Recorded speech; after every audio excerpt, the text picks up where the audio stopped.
Hey, football fans, welcome back to another episode of Lions Latest, the show where we talk about the greatest team in the NFL, the Detroit Lions.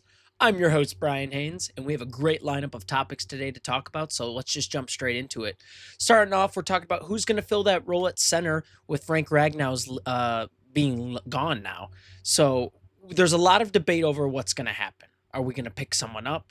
Are we going to fill in a new player that we are not a new player, but someone we already have on the squad? It's really up for debate, right? So we lost all pro center Frank Ragnow this offseason. It was a huge blow to the Lions offensive line and the offense altogether, not just the line. He was only 29 years old, but he announced that he had been pushing his body to the absolute breaking point. And after a lot of thinking, having his family, his loved ones around, he realized that he needed to preserve the rest of his body for the future of himself and his family. Totally understandable. Like, that's not something any fan should be getting mad over. Like, oh, you got to go win your ring, your Super Bowl. I mean, even last year, we could see there were games where he was just in pain every snap. His back and his knees were just, you know, about 40 years older than he was. So, no hate to Frank Ragnow. He gave us a great performance in Detroit. And, there's not more I can say on that besides just thank you so much. And I hope retirement suits you well, my guy. Besides that, though, he was a talented blocker, knew how to make his teammates better. That was the big thing with him. He wasn't just good at his job. He was good at, giving little notes to his teammates or little cues on what the defense was going to do. He was really good at reading the defense, and losing a player like that is huge. It's not just losing a star; it's losing someone who makes everyone else around him great. So that's what really is the big hit on that. So what are we going to do? Head coach Dan Campbell told the media that he was holding mock practices, trying to see who would best fit that new role on the team currently. And after those practices, he came out and said the two best candidates are guard Graham Glasgow and our new rookie Tate Ratledge from Georgia. So two great, very talented guys. We haven't seen what Tate Ratledge could do yet in the NFL, but looking at his college tape, he's played multiple positions, which is a really cool thing to have about an offensive lineman. He's not just going to be playing that guard role that he traditionally would play. He's able to move around, flex to tackle, and he even has experience playing center. So pretty good to have. And Graham Glasgow, one of our guards last year, by his standards, had a bit of a lackluster performance, but nothing too bad at all. He's still a great guard, Michigan guy, and I'm excited to see if he's going to take that role, what he can do in that position. So two great options here to kind of move. Maybe they take turns going to center back and forth between games. Maybe we see what happens in those practice season games, the preseason games rather. And either of these guys would be great to fill the role. Maybe not have a rookie right off the bat, or maybe we just have him train for center and that's what we do. Either or, I think pretty good moves in both positions. Looking at external options, there's been trade rumors that the Lions will make a move for a couple of guys. So the first one is Bo Limmer. He was a former Razorback, just like Ragnow. He's only 24. We got him, or we didn't get him. The Rams picked him in the 6th round, and he's got that advantage of youth and speed. In 2023, he played 809 offensive snaps for the Razorbacks, including 387 run block snaps and 422 pass block snaps. He only allowed 3 sacks and 402 pass block plays that season, so not too bad at all. Not too bad. Not fantastic, but not bad. His 2024 stats weren't fantastic when he played on the Rams as that starter, but I feel like with an experienced line and, some of the other talented guys that are around him, he can become a really great player. Everyone's got to start somewhere. And I think he could be an absolute great option. Another option to look at is Jake Hansen from the Jets. He's 28 years old, so a little bit older, and he's not got a great pass blocking grade, but he's got a great run blocking grade. His ability to create gaps for the runs is where he really shines. And I think when paired with guys like Jahmyr Gibbs, David Montgomery, he could be a weapon on our team, So a little scary if you're Goff, but for that running game, that could absolutely be a move we make. Regardless of who the Lions choose, though, the shoes that need to be filled are very large, and it will take some extra Lions grit to replace a star like Ragnow. So, with that being said, it's just going to be a huge decision on what we do there, but I trust the coaching staff to make the right one. Moving on, is there a comeback season for the edge rushers of Detroit? I think so. I think Hutch, we've already heard that he's coming back. There's questions of whether or not we're re signing Zadarius Smith. And then is Marcus Davenport going to stay healthy this season? So, some lot of things to look at here. Let's talk about Hutch first. After suffering a fractured tibia and fibula of week 6 last season, he has been fully cleared to return to football activities. This was a few weeks ago after a lengthy rehabilitation process and is currently participating in off-season workouts. He's been doing that. Teammates are saying that he looks better than ever, and some even go to say that he looks better than he did before the injury in terms of speed, determination, stuff like that. So there's been videos shown of him running at full speed with no discomfort. And Hutch even acknowledged that the rehab process was both mentally and physically demanding, requiring him to maintain faith and find new perspectives. But nonetheless, he got out of it on top of that injury. He had 12 solo tackles, 7 assists, and 7.5 sacks through only 5 games last season. He was on track to be a potential defensive player of the year, and then he was just cut short with that brutal injury. And I know if you're a Lions fan, we all just like went, it was not fun to watch. Definitely a head hanger, but I think this season he's gonna, he's coming back with a bit of a vengeance, a bit of more determination than ever because he now knows, I had this great start to my season and then it was cut. I need to go back and do even better this year. And I think he's going to do it. I think he's young enough. He's determined enough. He's a hometown hero. I think Hutch will absolutely make that step.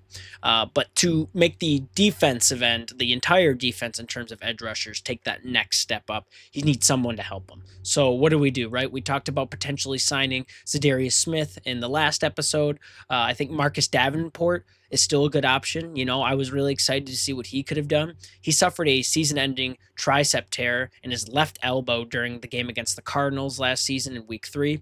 And after getting him through free agency that previous offseason, there was really hype around what he would do with Hutch, but that just wasn't their year. It just wasn't.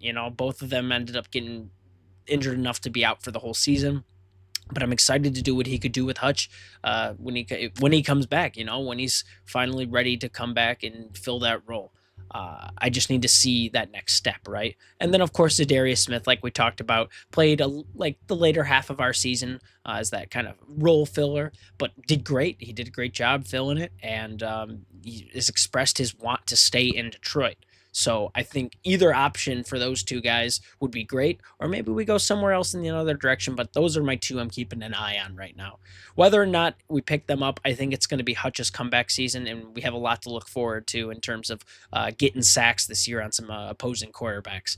So keep an eye out for Hutch, obviously, but then let's look at some of those other guys that are going to come in and out of Detroit possibly, and let's hope that they mesh well with Hutch and the defensive line just has a season. Moving on to our next topic.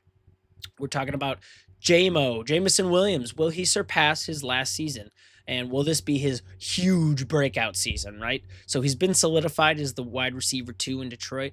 And I think the potential for Williams has only gone up every season since his return from injury. This season especially, I'm excited to watch. Last season, he clocked in 1,001 yards, 7 touchdowns, which is already considered a breakout season. In respect, but I believe now that he has been integrated and solidified as that wide receiver 2, and he's got that bigger trust connection with the coaching staff, he can do so much more. He's added about 6 pounds of muscle. I know 6 pounds of muscle, crazy, but he's adding on that weight. He loves to make contact. He loves to block for his guys down the field. So that is something to note. And he's adding to, which, like I said, already adding to his great blocking. He also now has John Morton in that coaching position, who has consistently commented on his talents and how he's excited to see what he can do with Jameson Williams' talents. And then lastly, he has built, like I said, that trust with the coaching staff. And, it makes him an integral part of this passing offense, blocking for the run game. Dan Campbell has even expressed how excited he is to see what Jamo's going to do this year. I feel like every year the coaching staff is excited to see what Jamo's going to do. But now that they know what he's capable of and they know he's here to do what he's going to do and he's locked in to Detroit, I think this is just going to be the season we really, really see what he's made of. This should be an exciting year for the speedster. We know he loves to do these big breakout plays, be used for these trick plays. And now that Ben Johnson's gone, there's kind of debate whether or not he's going to be as utilized in trick plays. But I don't think we should worry too much about him getting utilized pure in general. John Morton, he's excited. He was a pass game coordinator. He's excited to see what he can do with a guy as fast as JMO, as talented JMO.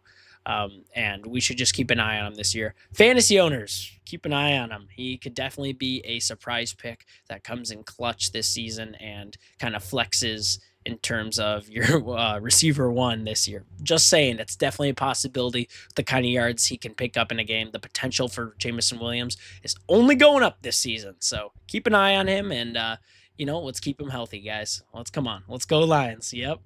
All right, moving on to our final topic of the day.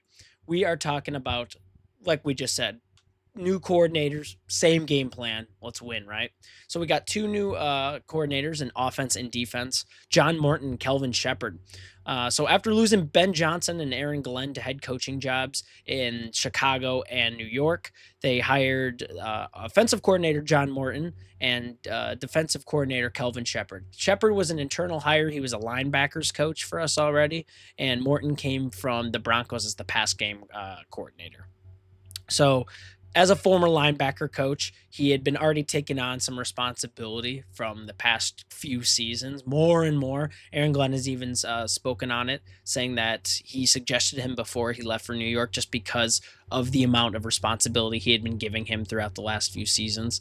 And John Morton worked closely with Dan Campbell early in the rebuild, but moved to Denver as that passing game coordinator. He's back now, though. He's familiar with the system the offense likes to run, so that's definitely a plus. Things may change, but I don't believe anything will be drastic, right? So, of course, new coach, they might have their own way of doing things, their own system they like to run, but knowing how the offense worked last season, I don't see him like completely wiping the table off and starting completely fresh. I think they're going to stick to what we're good at, establishing that run and then getting Jared Goff involved on those third and longs. But I think we're going to stay aggressive. I don't see us really changing that much in that regard. What I really like about Shepard is that he's already got that trust with the defense, right? It's a guy who's been in the system. Guys know how he likes to run things, how he likes to run practice, what he expects from them. And now we're going to get him in that, leader role where guys get to really see what he's made of. And I'm really excited for that. Kelvin Shepard was a huge, okay, we got an internal guy. Let's go. And I'm not worried because, the linebackers have only gotten better over the last few years. And now we get to see what he can do with the entire defense. Morton, I'm not necessarily worried. I'm just sad we lost Ben Johnson, of course, but I'm not worried about John Morton. I trust him. He was a passing game coordinator. He's going to work closely with Goff and those receivers. We got some great receivers, like we already mentioned, Jameson Williams, and we got St. Brown and Tim Patrick. So not worried about that. We also got rookie Isaac Tesla. Not worried about him at all, right? Gibbs knows what he's doing. Montgomery knows how to play tough, hard-nosed football. So I'm not worried, and I don't think Lions fans should be worried at all. I think they're going to keep the system the way it's been. Maybe some tweaks here and there, but tweaks are good because defenses start to figure out offenses after a few seasons, right? So overall, I think Shepard and Morton are great fits for the team, as both know the system. I don't think we have anything to worry about. And Dan Campbell addressed that Morton is someone who fits the team's personality and has the motivation to fill the role as OC for a high-powered offense. If Dan Campbell's saying they fit the team and they fit the kind of attitude the team has, I trust Dan Campbell. He's consistently making claims like that, and 99% of the time he's been correct. So I like the roles changes, and I'm excited to see what they'll do in those positions in this upcoming season, right? We can only wait. So with that being said, we are out of time for today here at Lions Latest. Thank you so much for watching. Make sure to like, comment, and subscribe. And if you made it to this part of the video, tell me what you think about new offensive coordinator John Morton and what you think he's going to be doing with this offense differently this season. Have a good one, guys, and keep watching next week on Lions Latest.